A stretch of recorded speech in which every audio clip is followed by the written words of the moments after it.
Hello and welcome back to Curious Pri, where we look at stories from our history and Sanatan Dharma and see what they mean for our lives today. So when we think of Hanuman, we often picture strength, mountains in his hand, ocean under his feet, and his name echoing through temples. But there really is more to him than just power. Hanuman's story is really about purpose, about remembering who you are, especially when everyone else has forgotten. So today I want to take you through the journey of Hanuman from his birth to the moment he meets Sita in Lanka. It is not just a story in our history or parts of mythology, but it is a story of devotion, humility, and self-belief which can make you do the impossible.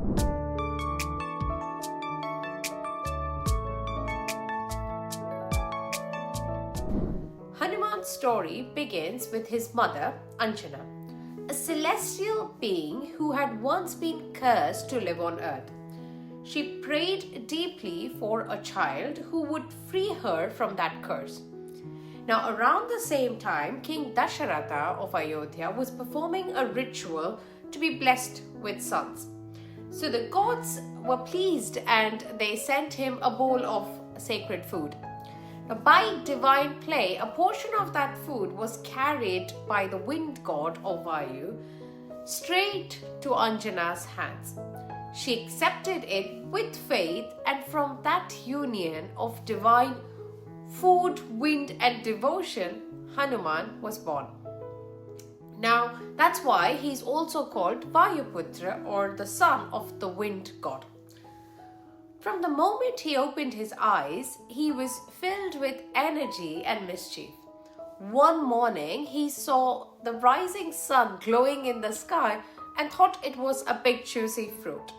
Without a second thought, he leapt in the air and tried to grab it.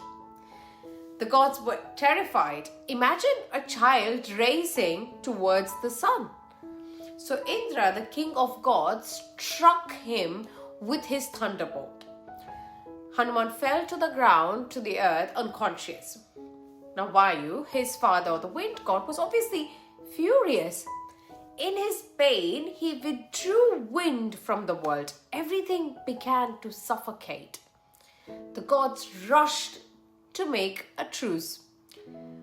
So they then blessed Hanuman with immense strength, wisdom, and fearlessness. But they added one condition, that he would forget all his powers until someone reminded him of it.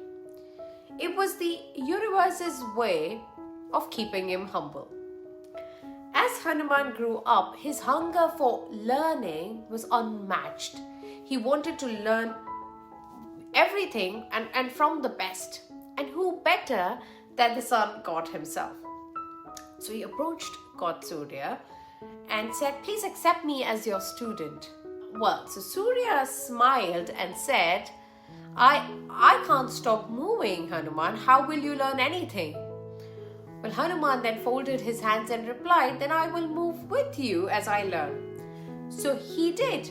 Flying alongside Surya, or the sun god, he learned everything, the scriptures, the language, the philosophy, the Vedas, and everything. When the time came to offer Guru Dakshina, Surya only asked for one thing. "Well, my lineage, Sugriva, will one day need you. Promise me you'll stand by him as his guide and advisor and protector." And hence Hanuman agreed, and that's how he became Sugriva's most trusted advisor. Moving forward, years later, when Rama and Lakshmana reached Sugriva's forest in search of Sita, it was Hanuman who went out to meet them. He was disguised as a humble Brahmin, and he greeted them with folded hands and words so full of kindness and wisdom that Rama turned to Lakshmana and said, "This is no ordinary being."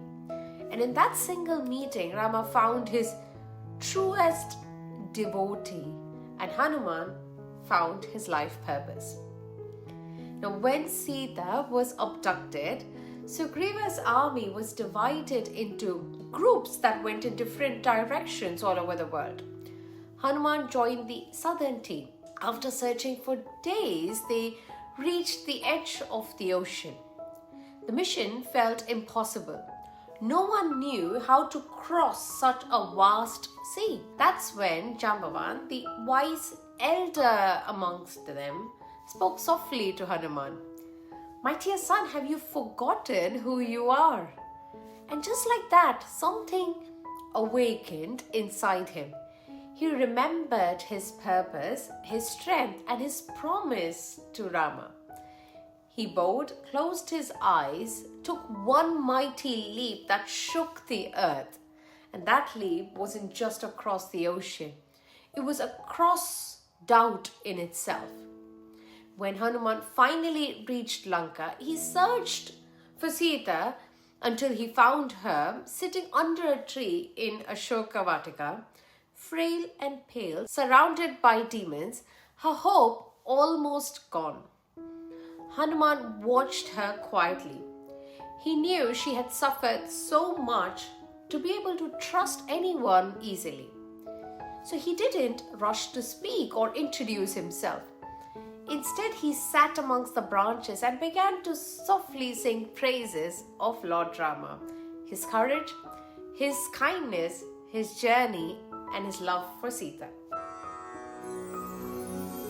Shuddha Brahma Parat Pararam Kalatmaka Parameshwara Ram Shuddha Brahma Parat Pararam Kalatmaka Parameshwara Ram Sheshatalpa Sukha Nidrita Ram Brahmadyamara Prarthita Ram. Every verse reminded her of the man she loved, the king who had crossed mountains for her.